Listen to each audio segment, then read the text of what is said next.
Train for the amazing Nexus American Jiu Jitsu, and I've been training for 5 years. I think in March it would have been 5 years. What's the biggest achievement in Jiu Jitsu so far, the one you're most proud of? I think last year, a couple things. But I think the main thing is being able to learn that I can train through difficult times and find the people to support me in the way I know I need supported. Those are probably, for me personally, the biggest two things.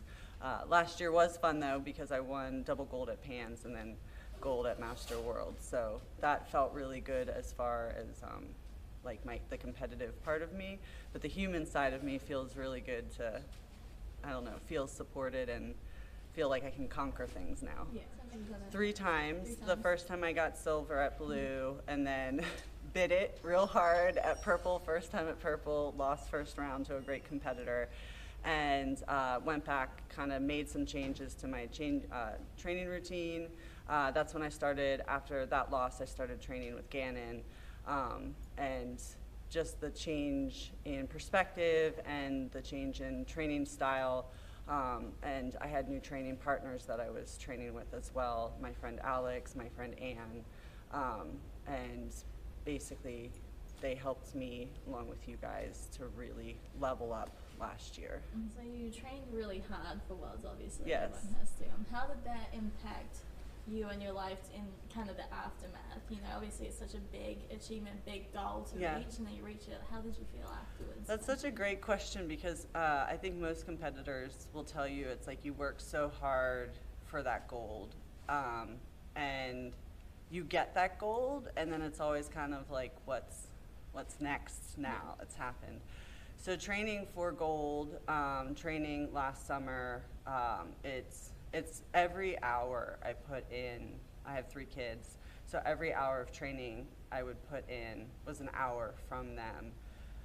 And when it comes down to showing up to compete, I'm not thinking so much about anything besides putting it all out there, because all that work I had done translates not just into money or exhaustion or the stress that comes. It translates to me and time away from my kids, so I have to put it all out there. So after winning gold, it felt like I knew I could do this, and I knew if I worked hard and focused and I had the right people behind me that I could do that, and I did, and I achieved it, and then it felt like I could finally rest a little.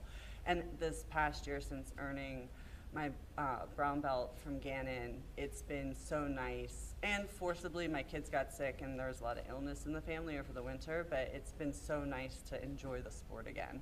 So that's how, for me, in the past it would be like, okay, I won this, now what am I gonna achieve next? What am I gonna do next? And it felt really good to finally let myself enjoy the sport again. So that come down has been a little less bumpy. Where before, coming down from winning, I felt like the only way you could go is to continue to go up. Where now it was like, okay, you can rest a little bit, enjoy it, and then get back out there. What do you like about Nexus American Jiu Jitsu? The vibe. You guys are you're so fun. Just even watching. It was so great. What was that guy's name that I rolled with? Your white or blue belt, Ethan? Yeah. And Gannon was like, he's not disrespecting you. This is just how we roll. And I was like, I know, I love it, because it's so fun. And yet at the same time, you're like, it's so, everybody here is so technically good that you can have fun at the same time as you're getting mauled. Like, I don't know how to describe it, but the vibe is good. Like, it's wonderful. Like, women, you come in here and I get to train with you, which to me makes me so happy. And Amanda, who destroys me even though she weighs half as much as I do. And the guys are all safe to train with, and Gannon's such a great leader. I think, I hope everybody else sees how great you are. Yeah.